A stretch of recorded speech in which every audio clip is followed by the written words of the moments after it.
You finally do it. You open your credit card app, watch the balance hit zero, and you feel your shoulders drop. If you're living on a low or middle income, that moment isn't just satisfying, it's survival. It's proof you can still move forward. Then the next statement arrives, and there's a charge you didn't expect. Interest. Maybe it's $6.40, maybe it's $12.18. And the question hits hard. If it's paid off, why is it still charging me? Almost half of cardholders carry a balance at least once in a year, and when money is tight, a surprise $9 isn't small. It competes with groceries, gas, and your phone bill. This is Wealth Mentor Pro, where every lesson is a step closer to your freedom. In the next few minutes, you'll understand what residual interest is, why it happens between statement dates, and the simple way to avoid surprise interest next month. And we'll clear up a second frustration too: why new purchases can sometimes collect interest right away, even after you think you caught up. Here's the truth most people never explain clearly. Credit cards don't charge interest by feelings, they charge by days. Residual interest is the last drip of interest that builds up after your statement closes. It's the part of the month you don't see until it shows up later. Once you understand where it comes from, you can stop it on purpose. It usually starts with one gap. The statement closing date and the day your payment actually posts are not the same. Let's make it real. Imagine you earn $2,400 a month. Rent is $1,200. Utilities are $180. You've been carrying about $1,000 on a card at 24% APR. This month you get a little extra money and you decide, I'm done. You pay the statement balance on the due date. Your app shows zero. Relief. Then next month, your statement shows interest charged, $9.23. That doesn't mean your payment failed. It usually means interest kept accruing from the statement close date until the day your payment posted. Those in-between days can turn into a small interest charge that lands on the next statement, even when you did what you thought was the right thing. If you want a simple way to confirm this, open your last statement and look for the statement closing date. That date is the starting line for the math. And the reason this matters is bigger than the number itself. If that leftover amount is $5 and you miss it, you can trigger a late fee and keep the cycle going. So that's the first mystery solved. The interest line is often the cost of the days between dates. Now the second mystery: why can interest show up on new purchases when you thought you reset everything? Here's what's really happening. Your card runs on 3 dates. First is the statement closing date, when the bill is created. Second is the due date, when your payment is required. In the US, issuers generally must give at least 21 days between those 2 dates. Third is the posting date, when your payment actually lands on your account. And your payment date is not always your posting date. Pay on a Friday night and it may post Monday. A holiday can push it another day. A transfer from another bank can take longer. If you carried a balance, those extra days are not free. Let's use numbers so your brain can relax. Daily interest is roughly your APR divided by 365. At 24% APR, that's about 0.065% per day. On $1,000, that's about 66 cents a day. 10 days is about $6 to $7. 15 days is around $10. So when you see a charge like $9.23, you're usually not seeing punishment. You're seeing a few invisible days getting billed later.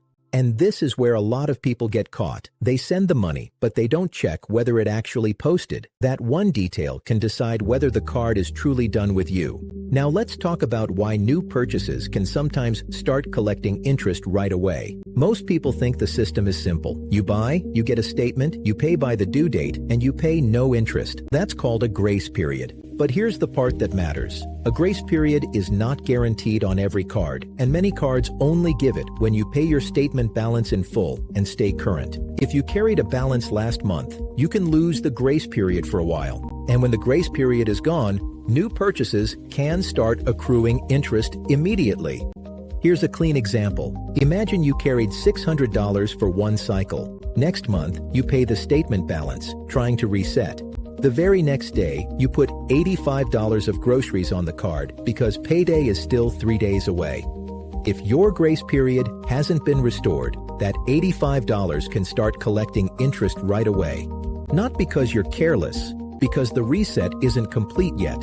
And if you're paying off debt while still needing the card for essentials, that mix can keep you paying interest longer than you expect. It makes the card feel sticky, like it never really lets go. So what's the clean way out? Here's the key idea most people miss. Paying the statement balance is not always the same as paying the payoff amount. And this is where the Warren Buffett inspiration fits. Without talking about stock picks, Buffett has talked about compounding as a force. It builds wealth when it's working for you, and it drains wealth when it's working against you. This is education, not financial advice. It's just a reminder that the math keeps running, whether we notice it or not. Before we shift into the fix, let me ask you something. Have you ever paid a card to zero and still seen a surprise interest charge, like $3 or $12? What was the amount? Now here are 3 rules that close this cleanly. Rule 1. When you're ending a carried balance, pay the payoff amount, not just the statement amount. That matters because the payoff amount can include trailing interest through a specific date. It's designed to close the account cleanly. For example, your statement balance is $1,000, but the payoff amount is $1,009.23. If you pay $1,000, the remaining $9.23 can show up next month. If you pay $1,009.23, you clear it. So look in your app for payoff amount or call and ask for the payoff amount as of a specific date. Pay on that date, and for that short window, avoid new charges until the payment posts. Rule 2. Build in posting time and verify the account actually hit zero. Weekends and processing don't care about your calendar. Posting delays are normal, but they can cost you. If your due date is the 20th, try to send your payoff payment by the 15th, giving 3 to 5 business days. And if you can't pay early because payday is late, you can split it. Even paying $400 on payday and the rest 2 days later can reduce the number of days interest has room to grow.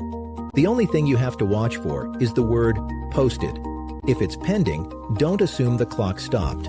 Rule 3. Don't celebrate at zero. Celebrate at one clean $0 statement. Zero in the app feels like the finish line, but one clean statement is the receipt that proves the reset is real and that your grace period can be back. So keep a small cleanup buffer of $15 to $30 for the next statement. When the next statement arrives, if it shows $0 due, you're done. If it shows $6.40 in interest, pay it that day, and you're done. This isn't about perfection, it's about closure. And once you've done that, you can make this a never-again problem with one calm habit. Once per cycle, do a quick 3-date check. Look at your statement closing date, your due date, and your last payment posting date. If posting is drifting later, adjust when you can. Pay a little earlier when possible, or split the payment. And if you're in the payoff season right now, earning $1,800, $2,700, $3,200 a month, remember this: being broke doesn't mean being careless. It often means your timing options are limited. These rules give you control inside those limits.